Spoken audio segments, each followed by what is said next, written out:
और साथियों, हाल के समय में भारतीय प्रधानमंत्री और भारतीय विदेश मंत्री ने इंडियन डायस्पोरा के रोल की बहुत तारीफ करी है।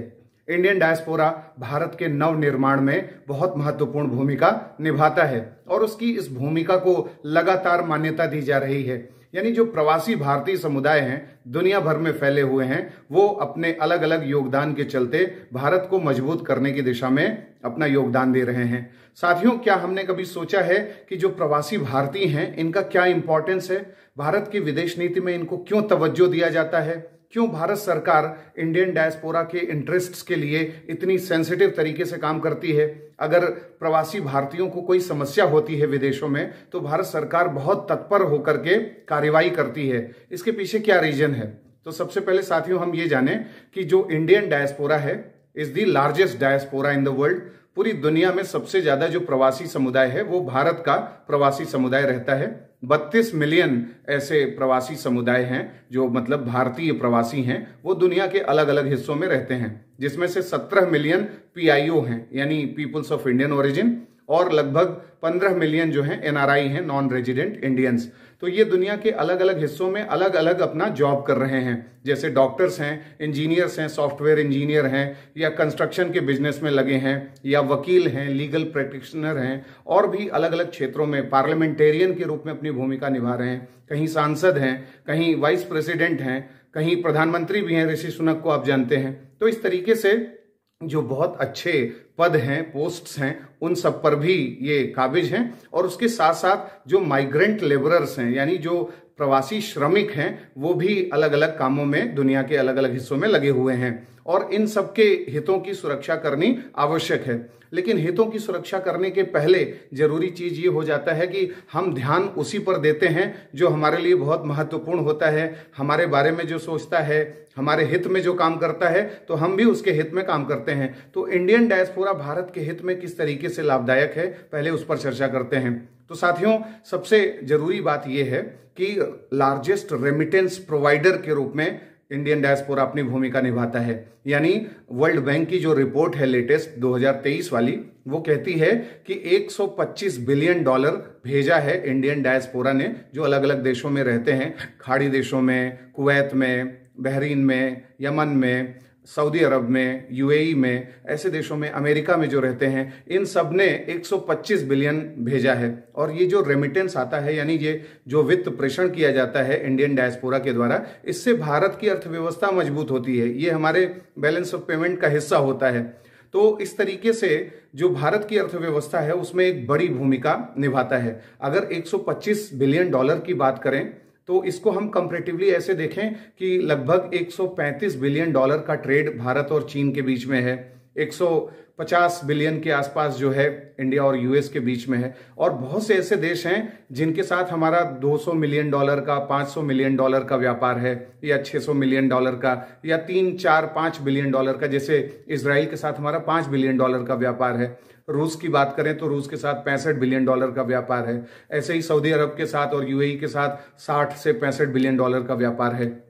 तो इस दृष्टिकोण से जो इंडियन इकोनॉमी का एक लार्जेस्ट रेसिपिएंट के रूप में ये भूमिका निभाता है इंडियन डायस्पोरा, जो अपना रेमिटेंस भेजता है, वो बहुत महत्वपूर्ण चीज है।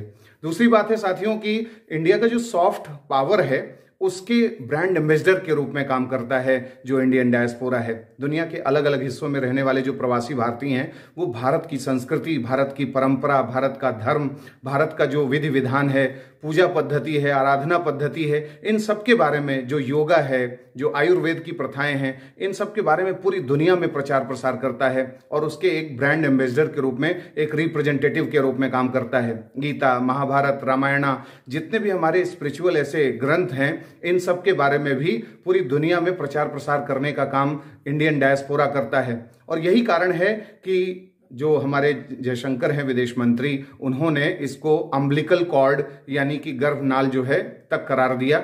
जिस तरीके से जो अम्बिलिकल कॉर्ड होती है वो पोषण देती है भ्रूण को, उसी प्रकार से गर्भ में पल रहे शिशु को उससे पोषण मिलता है, नरिशमेंट मिलता है। इसी प्रकार से Indian economy, Indian development, India के जो हित हैं, उन सबको भी नरिशमेंट मिलता है इंडियन डायस्पोरा से। इंडियन डायस्पोरा अलग अलग जगहों पर पार्लियामेंटेरियन के रूप में अपनी भूमिका निभा रहे हैं।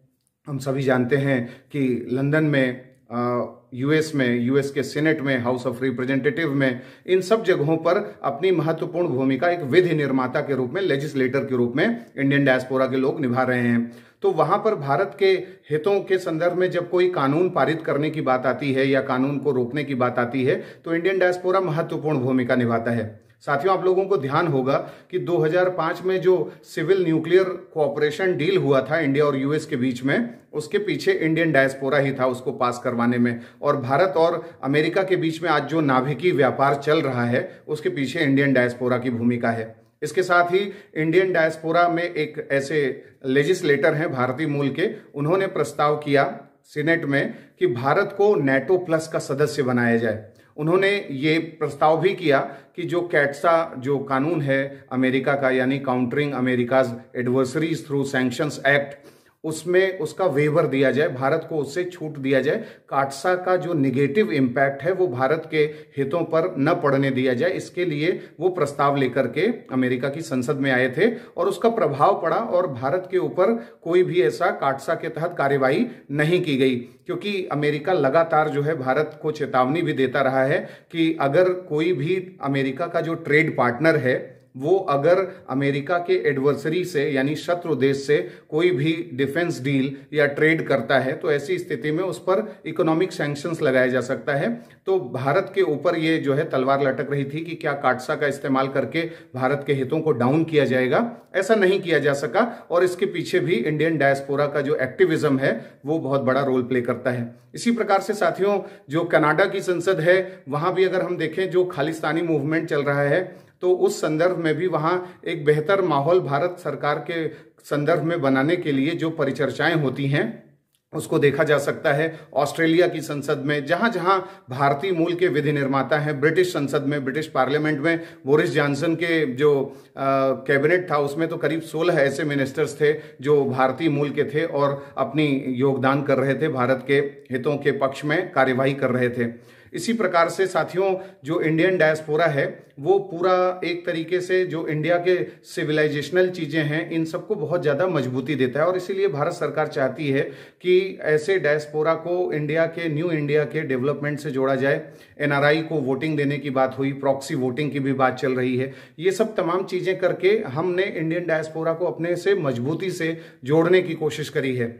साथियों, इंडियन डायस्पोरा के हितों को सुरक्षित करने के लिए भारत कई प्रकार के ह्यूमैनिटेरियन एक्शंस लेता है। जब कभी भी इंडियन डायस्पोरा किसी भी देश में अगर कोई प्राकृतिक आपदा, युद्ध, civil war, ethnic cleansing, genocide किसी भी मामले में फंस जाता है या उस पर जासूसी का आरोप लगता है या फिर आतंकवाद का आरोप लगता है या उसका पासपोर्ट या वीजा जब्त कर लिया जाता है या अन्य प्रकार का हैरेसमेंट होता है, कोई रेशियल डिस्क्रिमिनेशन का काम उसके खिलाफ किया जाता है, अननेचुरल डेथ होती है अगर किसी माइग्रेंट लेबरर की, जो प्रवासी श्रमिक हैं किसी भी देश में अगर उनकी अप्राकृतिक मौत हो गई, ऐसी स्थिति में भारत सरकार बहुत ही प्रोएक्टिवली काम करती है। हमारे जो कॉन्सुलेट ऑफिसेज हैं, महावाणिज्य दूतावास हैं अलग अलग देशों में, वो फोकल पॉइंट होते हैं, वो प्रवासी हितों की सुरक्षा के लिए कार्यवाही करते हैं। वहां पर जाकर के प्रवासी भारतीय अपने समस्याओं के बारे में चर्चा करते हैं और जो इंटरनेशनल रूल्स और रेगुलेशंस होते हैं उसके हिसाब से फिर सुझाव दिया जाता है कॉन्सुलेट ऑफिस के द्वारा और फिर ये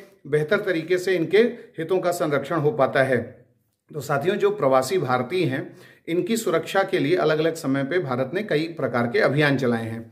हम ऑपरेशन संकट मोचन के बारे में जानते हैं। संकट मोचन के माध्यम से सूडान में फंसे हुए भारतीयों को हमने वापस निकाला और इसके साथ हमने ऑपरेशन कावेरी चलाया, वहीं सूडान में ही ऑपरेशन करुणा चलाया। ऑपरेशन राहत चला करके हमने यमन में फंसे हुए जो भारतीय हैं उन्हें वापस निकाला। इसी प्रकार से हमने ऑपरेशन इंद्रावती चला करके जो हैती में भारतीय फंसे थे उन्हें भी बाहर निकालने की कोशिश करी।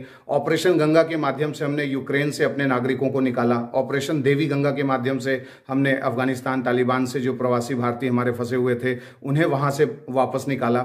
इस तरीके से ढेर सारे ऑपरेशन सुकून हमने किया था लेबनान में, जब हिजबुल्लाह की जो कार्रवाई हो रही थी और उससे भारतीय प्रभावित हो गए थे, उनको वापस निकालना। Operation safe home coming, operation airlift करके हमने इराक से जो भारतीयों को निकाला। तो जो प्रवासी भारतीय हैं उनके हितों के लिए बहुत तत्पर है भारत सरकार, और ऐसे ह्यूमैनिटेरियन ग्राउंड में भारत केवल अपने ही नेशनल, अपने भी जो इंडियन डायस्पोरा से रिलेटेड लोग हैं उनके हितों को ही नहीं ध्यान में रखती, बल्कि जो फॉरेन नेशनल्स हैं उन्हें भी सुरक्षा प्रदान करती है, उन्हें भी इवैक्यूएट करती है, ऐसे टेंस सिचुएशन से बाहर निकालने की कोशिश करती है। तो भारत का ये जो छवि है, ये जो एक ग्लोबल इमेज बन रही है, उस ग्लोबल इमेज को बनाने में इंडियन डायस्पोरा बड़ा रोल प्ले करते हैं। जैसे जब भी प्रधानमंत्री नरेंद्र मोदी विदेशों में जाते हैं तो वहाँ उनकी बहुत तारीफ इंडियन डायस्पोरा के द्वारा की जाती है। Smart city mission, digital India campaign, या ओपन डिफिकेशन फ्री इंडिया बन गया, या जितने भी बड़े बड़े प्रोग्राम, मास्टर जो स्ट्रोक कह सकते हैं आप, वेलफेयर स्कीम्स के मामले में जो भी किए गए हैं मोदी सरकार के द्वारा, उन सबको ग्लोबल लेवल पर उसका प्रोलिफरेशन, उसका प्रचार प्रसार करने का काम इंडियन डायस्पोरा ने किया है। और इस तरीके से भारत के हित जो है प्रबल रूप से सुरक्षित हो पाते हैं। तो इंडियन डायस्पोरा का ये सब रोल रहा है, और इसके चलते हम इतना ज़्यादा उसे अपने विदेश नीति में महत्व देते हैं। साथियों, अगर हम इसकी शुरुआत की बात करें तो 1987 में जो प्रवासियों के हित की घटना थी वो सामने आई थी।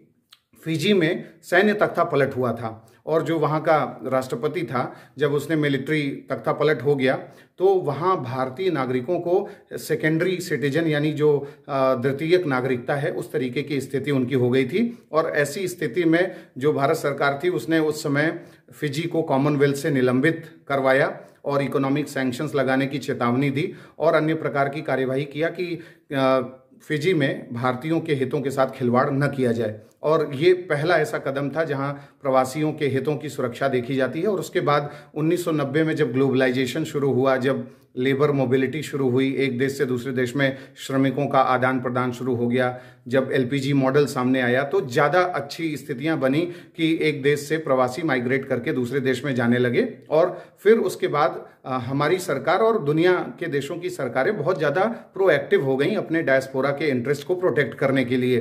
तो आज वर्तमान समय में हम प्रवासियों के हितों की सुरक्षा तो कर ही रहे हैं, प्रवासियों के योगदान को मान्यता देने की भी काम करते हैं। प्रवासी भारतीय दिवस मनाया जाता है हमारे यहाँ, प्रवासी भारतीय सम्मान दिया जाता है, प्रवासियों को मुख्य अतिथि के रूप में बुलाया जाता है और उन्हें पुरस्कृत करके उनकी जो भूमिका है उसके बारे में देश दुनिया को बताया जाता है।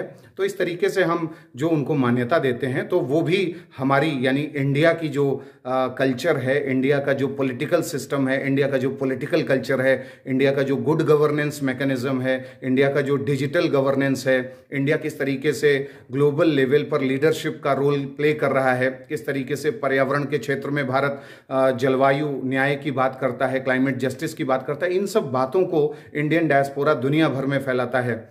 इंडियन डायस्पोरा के द्वारा बताया जाता है कि किस तरीके से भारत भेदभावकारी नीतियों का विरोध करता है। आज मोदी सरकार किस तरीके से टेक्नोलॉजिकल डेमोक्रेटाइजेशन की बात कर रही है कि छोटे छोटे जो देश हैं उन सब देशों को भी अधिकार मिले, टेक्नोलॉजी किसी की बपौती नहीं है, विकसित देशों पर ही कोई उनका अधिकार केवल अकेले नहीं है, ज़्यादा मोनोपोली वो ना कर सकें, विकासशील देशों को भी इसमें लाभ मिले। इस तरीके की कार्यवाही जो है और ज़्यादा मजबूत करने की दिशा में वार्ता करते हैं इंडियन डायस्पोरा।